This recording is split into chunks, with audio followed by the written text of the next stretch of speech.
Without personal wealth to help him on his way, Malinowski would have to rely on the one thing he did have: brains.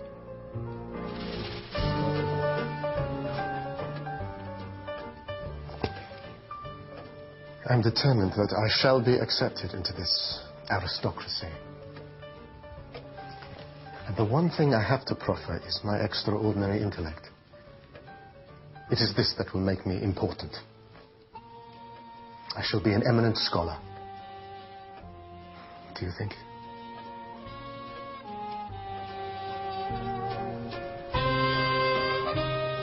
His brains took him to the London School of Economics, where he plumped for the little understood subject of anthropology. It means literally the study of man.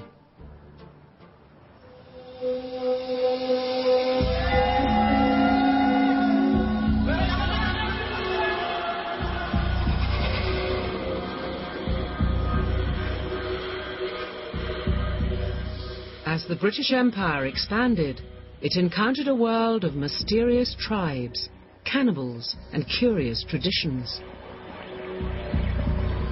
The Victorians wanted to find a way of classifying these bizarre and exotic cultures. Collecting objects was part of that process of making sense of human variety, and the different objects that people made and used were indicative in many ways of the sorts of societies that they had. To Victorians, the people who made these objects appeared savage.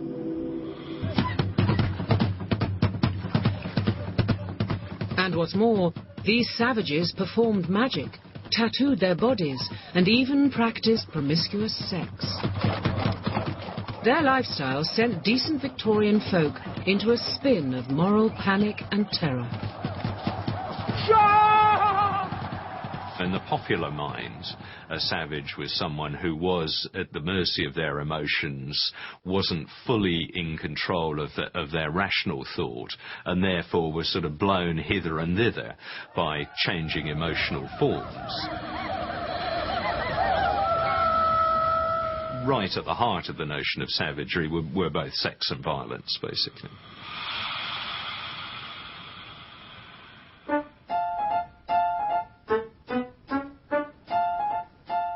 The study of these savages and everything they did was anthropology. Its experts were respectable gentlemen who considered the savage was best studied from a safe distance. These were known as armchair anthropologists. People who lived in places like London, Oxford, New York, and either didn't travel very much themselves or didn't travel at all.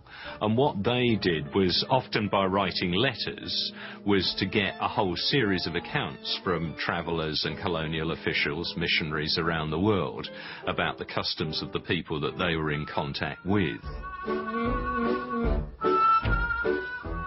Perusing these reports in their armchairs, they formulated a theory on savage life. The usual idea was that these people were so-called primitive people. They were more or less equivalent to the most ancient of our own ancestors. And so they must represent something which is the opposite of ourselves. If we are monogamous, they must be promiscuous. If we live in homes, they must be nomadic. If we are rational people believing in all sorts of rational things, they just are completely enthralled to superstition, believing, and so on and so on. So they are the opposite of ourselves, however we imagine ourselves.